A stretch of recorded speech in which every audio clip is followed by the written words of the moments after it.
What's up, gamers? I'm gonna show you how to get this cool VHS effect I use here and there, and it comes out really cool. Probably the best option I found for a VHS look that's purely in After Effects. There's no paid plugins or anything like that, it's all in After Effects, so let's get right into it. So I took this clip from a Suicide Boys video. First thing we're gonna do is add a new adjustment layer.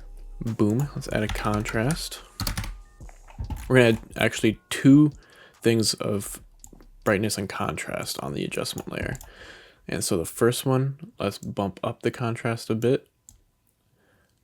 Boom, 24-ish. And then the second one, let's bring down the contrast, like 24 or maybe -15, just so we lose some values in the blacks, just slightly. This process is basically us destroying the quality of the video to really get that old look, because, well, VHS cameras don't take high quality video. So then once we get those, let's pre-compose these, name it whatever you want. I just leave it. The easiest route we could do from here is use a free plugin, Quick Chromatic Aberrations 3. It's free. I'll link to it down below. It's the faster route, and I honestly use this plugin all the time. No joke. Not just for this effect, but literally like all the time I use this. So I would definitely recommend downloading this. It's completely free. Let's throw this on. So you see it's already doing something to his hat. Let's bump it up a bit to like 2. Let's really get that, maybe a little bit more, because we're really going to want to fuck it up a bit. So it's a lot of RGB separation, a lot of chromatic aberration. Before we do anything else, we're going to want to turn this adjustment layer, hit the toggle and switches mode to get the blending mode to color. Going to want to set that to color. So you see it only does that. So then we add a fast box blur. Now this blur will only affect the chromatic aberration because we're on a color mode. So let's turn this up to about 3, right? See how it's not so sharp anymore. It's kind of like faded a bit, right? Yeah, that's way more realistic. And then we're gonna want to pre-compose these again, so we have everything on one thing. So an optional step you can take is go to your composition settings and change your resolution to 4:3, which is what VHS tapes film at. That's the resolution of a VHS tape. So you might want to do some maths, but if it's in 1080, then you're going to want to set it to 1280 by 960. You see that's now we're in 4:3. Hit OK. So it kind of zooms it in a bit. We can kind of zoom it out if we want, because we have some room to play with. And then we're going to want to add another adjustment layer. Add another fast box blur on top of that. And then just hit this with let's hit it with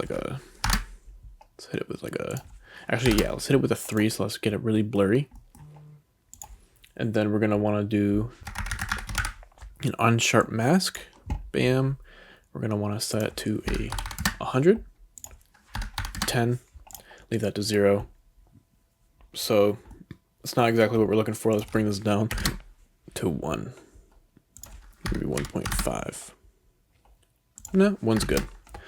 So fast box blur to 1, and unsharp max to 100 and 100 amount and 10 radius, and it gets this really crunchy old look. For the sauce, there's this VHS Overlay. It's super easy. I have a link down below, free download on Google Drive. Just go grab that real quick. And to import it, you're gonna want to right click over here, import file, and then find where you downloaded it. So there's a bunch of images. This is an image sequence, so you're gonna want to click the first one and make sure this import JPEG sequence is selected, because then it'll bring them all in. Boom. So if you see, all those images are now a video, basically. Before you put it in, you're gonna want to loop it so it's an infinite video. You're gonna right click on it, interpret footage main. Down here where it says other options and loop times, let's just put in 100, just so it's an infinite loop, basically. Then you're gonna want to bring it down on top, and so you're gonna want to scale it up a bit. Make sure it's covering the whole video. Bam. And you're gonna want to set it to hard light. Boom. And you can adjust the opacity if you want. So just bring it down to like a 75, so it's not too crazy. And boom. You get that VHS look, that grungy, gritty VHS look, just from a clean camera to something like this. Just like that. Super easy, completely free. An optional step you can take at the end is add some text at the bottom, like the VHS cameras have. So for that, you're gonna want to add a solid. Just name it fucking time, whatever you want to name it. And you're gonna want to add the effect numbers. Boom. Add to your solid. To the font, you're gonna want to set the font to VCR OSD Mono, which I have in the same folder as the VHS Overlay. So if you want to click the link below, it's got the overlay and this font, which I use this font all the time. I'm not even joking. For all my projects, I use this font that needs it. So you set it to that.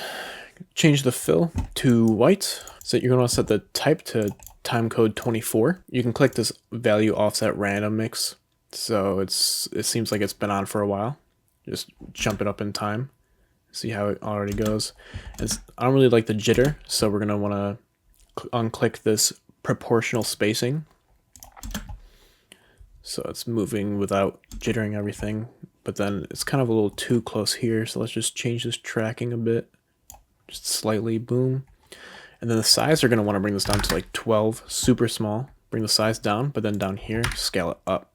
So we lose the quality. So it looks like it's in low quality. Set it to 250. Set that down here, boom. Now you have a working time down here with a VHS look, just like that. I hope this was helpful for you. Try it out, see if you like it. If not, no worries, but I use this all the time. I think it's the best VHS look that I've found completely for free. Everything's linked down below, so try it out for yourself. Manipulate it a bit, change up some settings, and see if you can get a good look out of it.